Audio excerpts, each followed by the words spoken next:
Kuzey'in kralı Alexander Charlotte 5 Aralık 1995 yılında Norveç'in Trondheim kentinde dünyaya gelen Alexander Charlotte, futbolcu bir babanın oğlu olmasının da verdiği güvenle küçük yaştan itibaren futbola yönelmiştir. Yetenekli bir çocuk olan Alexander, ilk olarak Rosenborg'un altyapısında futbol oynamaya başladı. Rosenborg Akademisi'nde birkaç yıl geçirdikten sonra Temmuz 2013'te Alexander Charlotte'a Rosenborg tarafından profesyonel bir sözleşme teklif edilir ve kulüp için ilk resmi karşılaşmasına UEFA Avrupa Ligi eleme turunda Krusodars'a karşı ikinci yarıda oyuna girerek gerçekleştirir. Oyuna girdikten tam 12 dakika sonra profesyonel kariyerindeki ilk golünü atar. O sene Rosenborg formasıyla 6 maça çıkar ve katkı sağlayamaz. Bunu gören ve genç Charlotte'un tecrübe kazanmasına ihtiyacı olduğunu söyleyen teknik adam Kare Ingsberten tarafından bir başka Norveç hekimi Bodo Glimt'e kiralanır. Burada başarılı olan Charlotte 32 maçta 14 gol ve 6 asist yapar. Ancak bu performansı da Ingersten için yeterli olmaz ve Rosenborg kulübünün başına geldiğinden beri yıldızı bir türlü barışmadığı teknik direktörü Ingersten tarafından satış listesine konur. Hollanda'nın Groningen takımı Charlotte'u 550 bin euro bonservis bedeli karşılığında satın alır.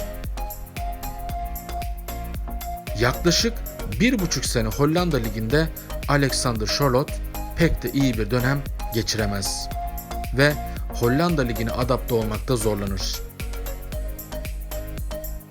Kötü geçen 1,5 senenin ardından Danimarka'nın Midland kulübüne 450 bin euro bonservis bedeliyle transfer olur.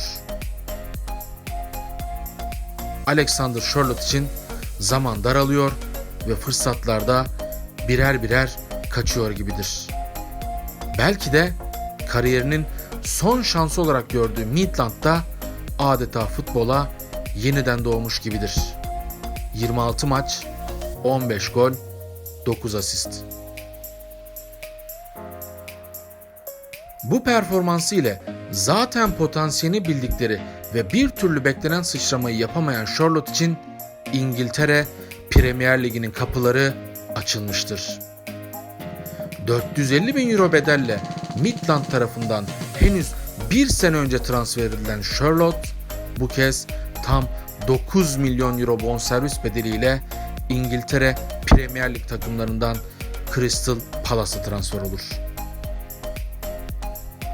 Genç yaşına rağmen uzun bir transfer kariyeri olan Charlotte bir röportajında "Biraz garip gelebilir ama 22 yaşında gibi hissetmiyorum.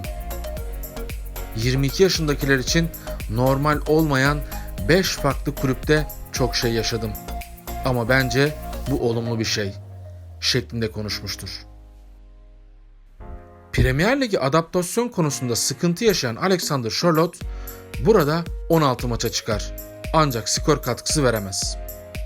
Groningen ve Rosenborg'da yaşadığı sıkıntıyı burada da yaşamıştır. Roy Hodgson tarafından Belçika ekiplerinden Gent'e kiralanır ve burada 22 maçta 5 gol, 3 asistlik performans sergiler. Bu performans ne İngiltere Premier Ligi için yeterlidir ne de Crystal Palace için. Roy Hodgson hala Charlotte için olumsuz bir görüş bildirir.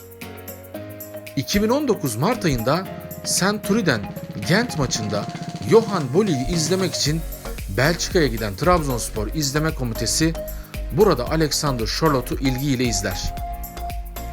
Johan Bolli için gittikleri Belçika'da Alexander Charlotte ismini araştırmaya başlar. Alexander Charlotte'un geçmiş istatistikleri Trabzonspor yönetiminde itirazlara neden olur. Premier Lig'de hiç gol atamamıştır şeklinde Charlotte'un transferine karşı çıkarlar.